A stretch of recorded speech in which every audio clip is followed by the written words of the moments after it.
BNP মনে করে ঐক্যবদ্ধ থাকার কারণেই ক্ষমতাসীন দল ও সরকার বিএনপিকে ভাঙতে পারেনি। নানামুখী চাপ ও প্রলোভন দেখিয়েও তাদেরকে নির্বাচনে নিতে পারেনি। দল হিসেবে এটি তাদের বড় বিজয় এবং নেতৃত্বের সফলতা। দলের এই ঐক্য ধরে রেখে এবং আরও সুসংহত করে সামনের দিকে অগ্রসর হতে চায় বিএনপি। তাই নির্বাচনোত্তর দলকে ঐক্যবদ্ধ রাখার উপর গুরুত্ব দিয়েছে হাইকমান্ড। এর অংশ হিসেবে রমজান জুড়ে দলীয় নেতাকর্মীদের ঐক্যবদ্ধ থাকার তাগিদ দেওয়া হয়েছিল। একই সঙ্গে দলমত নির্বিশেষে পুরো জাতি এবং গণতন্ত্রকামী সব দলকেও ঐক্যবদ্ধ হওয়ার আহ্বান জানান বিএনপি নেতারা। তাদের প্রত্যাশা এই ঐক্যের মধ্য দিয়েই আগামীর আন্দোলনে তাদের বিজয় অর্জিত হবে। ঈদ উল ফিতরের পর এবার শীঘ্রই যুগপথে শরিকদের সঙ্গে আলোচনা করে আন্দোলনের নতুন কর্মসূচি চূড়ান্ত করবে বিএনপি। এরপর সংসদ বাতিল করে নতুন নির্বাচনের দাবিতে রাজপথে সক্রিয় হবে এই দলটি। জানতে চাইলে বিএনপির যুগ্ম মহাসচিব সৈয়দ মোয়াজ্জেম হোসেন আলাল বলেন, সরকার বিএনপি ও আমাদের দলের নেতাদের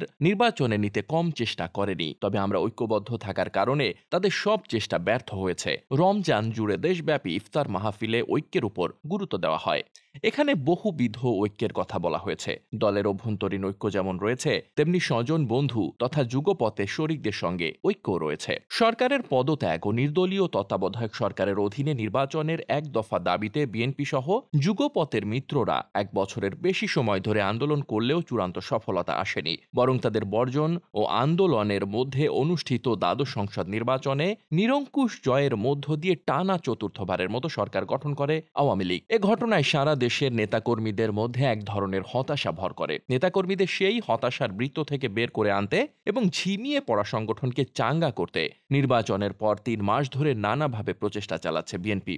যার অংশ হিসেবে রমজান জুড়ে কেন্দ্র থেকে তৃণমূল সারা দেশে 5 শতাধিক ইফতার মাহফিল করে দলটি। এসব ইফতার মাহফিলে কারামুক্ত নেতাকর্মীদের ফুলের মালা পরিয়ে সংবর্ধনা দেওয়া হয়েছে। বিএনপির বক্তব্য হচ্ছে, দ্বাদশ সংসদ নির্বাচনের আগে বিএনপিকে ভাঙতে নানা রকম চেষ্টা করেছে সরকার। বিএনপি থেকে নেতা বাগিয়ে নিয়ে তৃণমূল বিএনপি, বাংলাদেশ জাতীয়তাবাদী আন্দোলন বিএনএম গঠন করার চেষ্টাও করেছে, কিন্তু তারা ব্যর্থ হয়েছে। এমনকি শত প্রলোভন ও চাপ দিয়েও শাহজাহান ওমর ছাড়া বিএনপির হেভিওয়েট কোনো নেতাকে তারা নির্বাচনে নিতে পারেনি। বরং নির্বাচনের পরে ওইসব দল এখন রাজনীতি থেকে হারিয়ে যেতে বসেছে।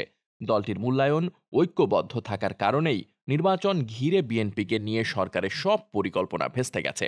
দলীয় সূত্রে জানা গেছে, আগামী দিনের আন্দোলন সংগ্রাম সামনে রেখে বিএনপিকে ঐক্যবদ্ধ থাকার উপর গুরুত্বারোপ করা হয়েছে। পাশাপাশি কোথাও কোনো গ্রুপিং থাকলে সেটি মিটমাট করা এবং বিভিন্ন সময় বহিষ্কৃতদের দলে ফিরিয়ে আনার উদ্যোগ নেওয়া হয়েছে। এছাড়া বিভিন্ন কারণে দীর্ঘদিন ধরে দলে নিষ্ক্রিয় থাকা নেতাদের আবার কিভাবে সক্রিয় করা যায় সে চিন্তা ভাবনাও চলছে। দল পুনর্গঠনের মধ্য দিয়ে ত্যাগী নেতাকর্মীদের সামনে আনার সিদ্ধান্ত গ্রহণ করা হয়েছে। দল আরও গতিশীল ও ঐক্যবদ্ধ করার অংশ হিসেবে এসব উদ্যোগ গ্রহণ করা হয়েছে। বিএনপিতে ঐক্যবদ্ধ থাকার বার্তা প্রসঙ্গে দলের সাংগঠনিক সম্পাদক সৈয়দ ইমরান সালেহ প্রিন্স বলেন, বিভিন্ন সময় বিশেষ করে দ্বাদশ সংসদ নির্বাচনের আগে বিএনপিকে ভাঙার নানা চেষ্টা হয়েছে। নেতাদের বাগিয়ে এনে আরেকটি বিএনপি দাঁড় করানোর চেষ্টাও হয়েছে, কিন্তু কোনোটি সফল হয়নি। এর মূল কারণ হচ্ছে আমরা ঐক্যবদ্ধ ছিলাম। আমাদের ঐক্যবদ্ধ প্রয়াসের কারণে আমাদের আহ্বানে সাড়া দিয়ে জনগণ ভোট বর্জন করেছে। সে কারণে তারা নির্বাচন গ্রহণযোগ্য ও বিশ্বাসযোগ্য করতে পারেনি। 7 জানুয়ারির নির্বাচন প্রহসন ও আমি ডামি নির্বাচন নামে